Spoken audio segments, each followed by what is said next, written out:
নমস্কাৰ, মই ৰঞ্জন চৌধুৰী। লাষ্ট এপিছডত আমি উজনি অসমৰ ভূমিকম্প সম্পৰ্কে বিস্তাৰিতভাৱে আলোচনা কৰিছোঁ। নিশ্চয় ইতিমধ্যে আপোনালোকে দেখিছা, যিসকলে এইটো চোৱা নাই আমাৰ ইউটিউব ভিডিঅ'খন নিশ্চয় চাব।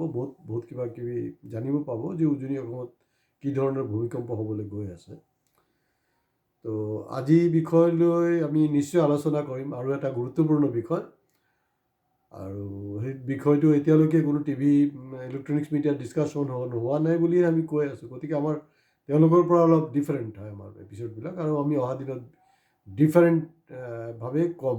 সঁচা কথা যিবিলাক গ্ৰাউণ্ডৰ কথা সেইবিলাক ক'ম। আৰু ইতিমধ্যে আপোনালোকে পেপাৰে পত্ৰে নিশ্চয় পাইছে যে ক'ৰবাত মোৰ চকুত পৰি আছিলে যে গোপন সূত্ৰে কিবা তেওঁলোকে জানিব পাৰিছে যে কংগ্ৰেছৰ 10জন MLA বিধায়ক মানে বিজেপিৰ লগত যোগাযোগ কৰিছে বুলি গোপন সূত্ৰ বুলি কৈছে দেই। তো আমাৰ ইয়াক মানে হেৰি নকওঁ, আৰু গোপন সূত্ৰ বুলি নহয়, মানে একদম আচল কথা ক'বলৈ লৈছোঁ। গোপন সূত্ৰ সেইবিলাক গোপন নহয়, সূত্ৰটো যোনটো ৰাইজৰ মাজত চৰ্চা হৈছে সেইটোৱে আলোচনা কৰিবলৈ ওলাইছোঁ।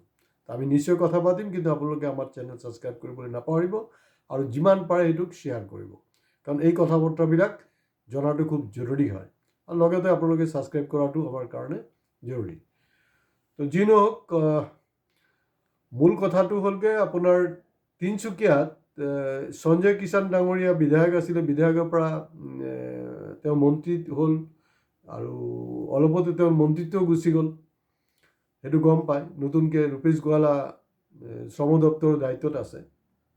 তো তেখেতৰ ওপৰতো এপিছ'ড কৰিছোঁ আমি, মানে 700 crores ঘোটালাক লৈ আমি আলোচনা কৰিছোঁ। যিবিলাকে চোৱা নাই আপোনালোকে চাই ল'ব। তো সঞ্জয় কিষাণ ডাঙৰীয়া 2016 পৰা কনষ্টেণ্টলি তেওঁ ইয়াতে আছে, দুবাৰকৈ জিকিছে। কিন্তু এতিয়া তেওঁ সংকটত, প্ৰথমতে হ'লগৈ তেওঁৰ মন্ত্ৰীত্ব গ'ল। 2 নম্বৰ, তেওঁ এইবাৰ টিকেট নোপোৱাটো মোটামুটি খাটাং।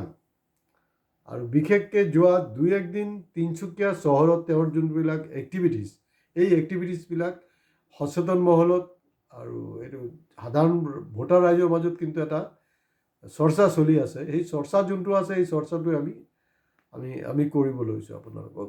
এয়া হ'লগৈ এনেকৈ জল জীৱন আঁচনিটো নাম শুনিছেই, এইটোতো আপোনাৰ গাঁৱে গাঁৱে হৈ থাকে, আৰু চহৰতো আপোনাৰ পাইপৰ যোগেদি ঘৰে ঘৰে পানী যোগানৰ এটা আঁচনিৰ কামো চলি আছে। আৰু এইটো পুৰণা আঁচনি, এইটো নতুন নহয়, এইটো বহুত আগৰ পৰা কাম চলি আছে। আৰু এই প্ৰজেক্ট 96ৰ পৰা প্ৰায় 100 crores অলমষ্ট প্ৰজেক্ট বুলি ক'ব পাৰে। আৰু তাত দেখা গ'ল, এনেই এইবিলাক যেতিয়া প্ৰজেক্টত কাম হ'ব চহৰত, তেতিয়া স্বাভাৱিকতে আপোনাৰ এই ৰাস্তা ক'ৰবাত ভঙা চিঙা হ'বই, আৰু এইটো স্বাভাৱিক কথা, কনষ্ট্ৰাকশ্যনৰ এটা পাৰ্ট। তো তাত কিন্তু যিহেতু প্ৰাইভেট এজেঞ্চিক দিয়া হৈছিলে, সেইকাৰণে সেই বস্তুটোক অলপ আণ্ডাৰ এষ্টিমেট কৰিলে, আৰু যাৰ ফলত তাত এই পাৰপাছত 100 crores প্ৰজেক্টত মাত্ৰ এই ধৰণৰ কম্পেনচেট যিবিলাক ৰিপেয়াৰিং জব আছে, তাত 25 লাখ টকাহে এলট কৰা হৈছিলে। 25 কোটি নহয়, মাত্ৰ 25 লাখ মাত্ৰ, অৰ্থাৎ প্ৰায় 100 কোটিৰ প্ৰজেক্ট এইবিলাক মিছলিনিয়াছ কামৰ কাৰণে 25 লাখ টকা। আৰু 2016 পৰা সঞ্জয় কিষাণ ডাঙৰীয়া তিনিচুকীয়া বিধায়ক হৈ আছে, আৰু তেওঁ গোটেই কথাটো জানে। আৰু তিনিচুকীয়াৰ ইয়াৰ আগতো যেতিয়া সৰ্বানন্দ সোণোৱাল ডাঙৰীয়া মুখ্যমন্ত্ৰী হৈ থাকোঁতো তিনিচুকীয়া জিলাৰ কথা কোৱা নাই দেই, পাৰ্টিকুলাৰলি তিনিচুকীয়া টাউন, তিনিচুকীয়া সমষ্টিও নহয়, তিনিচুকীয়া টাউনৰ সৰ্বাংগীন উন্নয়নৰ কাৰণে 200 কোটি টকা, 1-2 কোটি টকা নহয়, 200 crores এলটমেণ্ট হৈছিলে। ইয়াত কি কাম হ'ল, কিমান টকা ঘূৰি হ'ল, কি হ'ল নহ'ল, কোনো আজিলৈকে ইয়াৰ খবৰ নাই। তো যি নহওক, মেইন ষ্ট্ৰীম মিডিয়াতো সেইবিলাক লৈ আলোচনা নকৰে। এতিয়া দেখা গৈছে যে সঞ্জয় কিষাণ ডাঙৰীয়া যি কাৰ্যকলাপে প্ৰতিষ্ঠিত কৰিছে, যে বহুতে আলোচনা এইটো কৰিছে, আমোদ প্ৰমোদো কৰি আছে এইটোক লৈ, যে তেওঁ কংগ্ৰেছত জইন কৰিলেই নেকি। তো আমি কৈছোঁ না, তেওঁতো ফৰ্মেলি কংগ্ৰেছত জইন কৰা নাই, কিন্তু তেওঁ যোনটো ভূমিকা পালন কৰিছে, এয়া হ'ল কি বিৰোধী দলৰ নেতাৰ ভূমিকা পালন কৰি আছে। তাৰমানে এই য'ত ধৰি লওক ৰাস্তাবিলাক ভাঙি ছিঙি গ'ল, সেইটো কাৰণে ৰাইজৰ মানে কষ্ট হৈছে, বহুত কষ্ট হৈছে, নোহোৱা নহয়, এইটো বিভিন্নজনে ব্যক্ত কৰিছে। সেইটোক লৈ হঠাতে সোচ্চাৰ হৈছে। তো তেওঁতো 2016ৰ পৰা বিধায়ক। তো এই ঘটনাবিলাকতো ইয়াৰ আগতো হৈছিলে। ক'ত তেওঁকতো একো মাত মাতিব দেখা নাই। কি হৈ আছে এতিয়া? আৰু তিনিচুকীয়াৰ তেওঁৰ যিজন মানে মন পচন্দৰ আছিলে মানে চেয়াৰপাৰ্চন তিনিচুকীয়া পৌৰসভাৰ, তো তেওঁ সেইটো চেঞ্জ হ'ল। আপোনালোকে ইতিমধ্যে গম পায় যে পুলক চেতিয়া ডাঙৰীয়া তেওঁলোকৰ মাজত এটা চলি আছিলে, গ্ৰুপৰ প্ৰব্লেম চলি আছিলে। সেইটো ৰাজ্যিক সভাপতি মুখ্যমন্ত্ৰীৰ মানে ঘৰত গৈ পালে। তো যিটো শেহতীয়াকৈ পুলক চেতিয়া ডাঙৰীয়া তিনিচুকীয়া পৌৰসভাৰ চেয়াৰমেন। আৰু অলপতে আৰু নিউজ এটা পাইছে নিশ্চয় আপোনালোকে যে তিনিচুকীয়াৰ নিচিনাকৈ মাকুম পৌৰসভাৰো একেই অৱস্থা। গতিকে 2026ৰ আগে আগে বিভিন্ন পৌৰসভাবিলাকত কিন্তু টনা আজৰা এটা চলি আছে। তো এনেতো শুনি আছোঁ যে আপোনাৰ তপন গগৈ ডাঙৰীয়াও নেকি কংগ্ৰেছত জইন কৰি সোণাৰী সমষ্টিৰ পৰা কণ্টেষ্ট কৰিব, তেনেকুৱা আছে। আমি স্পেচিয়েলি আজি তিনিচুকীয়াৰ ওপৰতে আলোচনা কৰিছোঁ, গতিকে বেলেগ বিষয়লৈ আৰু নাযাওঁ। তেওঁ সেইবিলাকক সমালোচনা কৰিছে যিহেতু পুলক চেতিয়া তেওঁৰ ফেভাৰৰ মানুহ নহয়। তেওঁলোকৰ লগত এটা ক্লেছ আছিলে, সেইটোক মানে কম্পিট কৰি যুদ্ধ কৰি কৰি কৰি কৰি পুলক চেতিয়া এতিয়া বৰ্তমান আৰু ঘূৰাই পকাই তেওঁ এনেকুৱাকৈ এটা মেছেজ দিব খুজিছে, যি মেছেজৰ অৰ্থটো হ'ল, কাৰণ অভাৱলীয়া দায়িত্বত এই কামবিলাক মনিটৰিঙৰ কাৰণে তিনিচুকীয়া পৌৰসভা আছে, গতিকে সেইটো কাৰণে পৌৰসভা জগৰীয়া।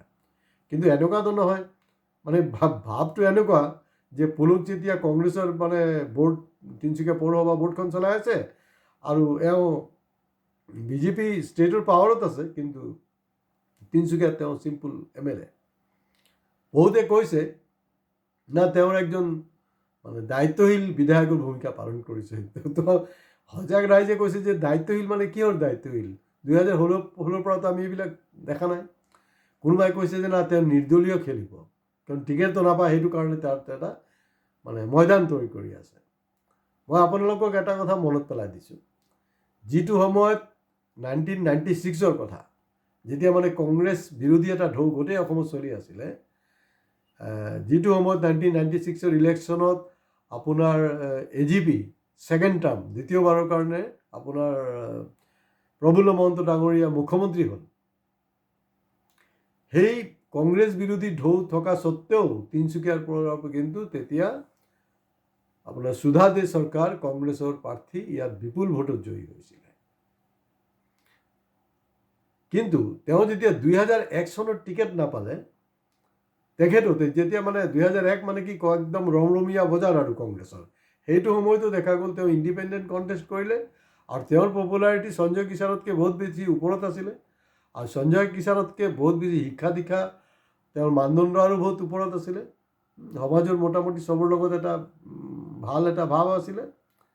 সব ফালৰ পৰা সঞ্জয় কিষাণতকৈ সুধা দে চৰকাৰ বহুত ওপৰৰ ৰেঞ্জৰ মানুহ আছিলে। তৎসত্ত্বেও 2001 চনত তেওঁ যেতিয়া ইণ্ডিপেণ্ডেণ্ট খেলিলে, কংগ্ৰেছৰ ঢৌ যোনটো চলি আছে তাৰ এগেইনষ্টত খেলিব গৈ তেওঁ মাত্ৰ পালে 5,000 ভোট। তো এতিয়া যদি সঞ্জয় কিষাণ ডাঙৰীয়া ইণ্ডিপেণ্ডেণ্ট খেলে, তেওঁ 5,000 ভোট পাব নেকি, সেইটো ৰাজ্য সন্দেহ প্ৰকাশ কৰিছে। লাষ্ট কথাটো হ'লগৈ এনেকুৱা হ'ব পাৰে যেনেকৈ আপোনাৰ এই ৰূপেশ গোৱালা ACMSৰ জেনেৰেল ছেক্ৰেটাৰী, আগতো জেনেৰেল ছেক্ৰেটাৰী, এতিয়াও জেনেৰেল ছেক্ৰেটাৰী। তেওঁ কণ্টিনিউৱাছলি মানে বিজেপিৰ এগেইনষ্টত ফাইট কৰি আছিলে। ফাইট কৰি থাকোঁতে একদম 11th আৱাৰ, জাষ্ট 24 ঘণ্টা আগত বিজেপি জইন কৰি আপোনাৰ ডুমডুমা সমষ্টিৰ পৰা তাত কণ্টেষ্ট কৰি তেওঁৰ পৰা জিকি গ'ল। তো এতিয়া আমি এনেকুৱা শুনা পাইছোঁ যে তেওঁ হয়তো বহুতে, কাৰণ দুই ধৰণৰ কথা বতৰা হৈছিলে, কাৰণ ইণ্ডিপেণ্ডেণ্ট খেলিলে তেওঁ 5,000 ভোটো নাপাব। সুধা দে চৰকাৰৰ কথাবিলাক চৰ্চা হৈ আছে। আজি বহু বছৰ পিছত সুধা দে চৰকাৰ ডাঙৰীয়াৰ কথাও ওলাইছে। তো সেই তথাপিতো ট্ৰাই কৰি থাকিব যে বিজেপিৰ টিকেটখন পাওঁ। কিন্তু এইবাৰ বিজেপিৰ দাবীদাৰ কেইবাজন দাবীদাৰ আছে, যিনক আমি পিছৰ এপিছডৰ দাবীদাৰবিলাকক লৈ আমি নিশ্চয় আলোচনা কৰিম। শেষ মুহূৰ্তত তেওঁ যদি নাপায়, হয়তো এনেকুৱা হ'ব পাৰে যেনেকৈ আপোনাৰ ডুমডুমা সমষ্টিত ৰূপেশ গোৱালা শেষ মুহূৰ্তত কংগ্ৰেছৰ পৰা বিজেপিত জাম মাৰিছিলে, ঠিক তেনেকৈ হয়তো তিনিচুকীয়া বৰ্তমান বিধায়ক বিজেপিৰ বিধায়ক সঞ্জয় কিষাণ ডাঙৰীয়া আপোনালোকে আচৰিত নহ'ব, আমি 2026 আগতেই ঘটনাবিলাক কৈ আছোঁ যে তেওঁ যদি তাত যাম মানে আপোনালোকে আচৰিত হ'ব লগা বিষয় নহয়। তো যি নহওক, এতিয়া এই বিষয়টো তিনিচুকীয়া ৰাজনৈতিক মহলত বিৰাট চৰ্চা লাভ কৰিছে। সেইটোক লৈ বহুত হাঁচি মজাক ঠাট্টা হৈ আছে। আমি কথাখিনি ক'লোঁ, কিন্তু বিধায়কটো যিটো ভূমিকা 2016 পৰা কৰিব লাগিছিলে তেওঁ এইটো কৰা নাই। মানে এনেকুৱাতো নহয় যে আপোনাৰ তাত বেলেগৰ ৰাজত্ব, ইয়াৰ বেলেগ ৰাজত্ব। মিনিষ্ট্ৰী গুচি গ'ল, টিকেটে যাব। তো গতিকে কি হ'ব 2026 কোৱাটো টান। তো এই কথা বতৰাবিলাক তেওঁলোকৰ নতুন ষ্টেট প্ৰেচিডেণ্ট দিলীপ শইকীয়া ডাঙৰীয়া বা খুদ মুখ্যমন্ত্ৰী হিমন্ত বিশ্ব শৰ্মা ডাঙৰীয়াৰ চকুত আছে নে নাই আমি নাজানো, কিন্তু তিনিচুকীয়াত ৰাজনৈতিক মহলত ফুল ফ্লেজেড এইটো লৈ খুব আলোচনা হৈ আছে। তো গতিকে আজি ইয়াতে শেষ কৰিছোঁ। আপোনালোকে আমাৰ চেনেল ছাবস্ক্ৰাইব কৰিবলৈ নাপাহৰিব। নমস্কাৰ।